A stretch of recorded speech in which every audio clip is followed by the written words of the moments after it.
বন্ধুরা, আজকে আমরা ১২০০ স্কোয়ার ফুট ছাদ ঢালাইয়ের জন্য প্রয়োজনীয় কুয়া, ইট, বালি ও অন্যান্য খরচ নিয়ে আলোচনা করব। প্রথমেই বলি, এই ছাদের জন্য কুয়া লাগবে ৪,০০০টি ইট, যেখানে ১,০০০ ইটের দাম ১২,০০০ টাকা, তাই ৪,০০০ ইটের দাম দাঁড়ায় ৪৮,০০০ টাকা। বালির প্রয়োজন হবে ২,০০০ স্কোয়ার ফুটের পরিমাণ হিসেবে, যার দাম ধরা হয়েছে ১০,০০০ টাকা। এর পাশাপাশি ছাদ ঢালাইয়ের জন্য সিমেন্ট, রড এবং শ্রমিক খরচও রয়েছে। সিমেন্ট লাগবে প্রায় ৭৩ বস্তা, যার দাম প্রায় ৫১,০০০ টাকা।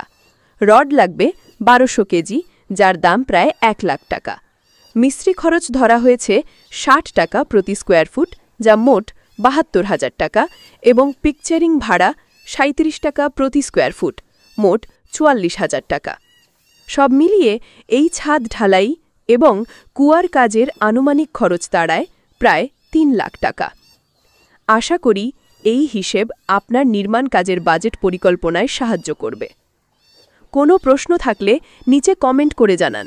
ধন্যবাদ।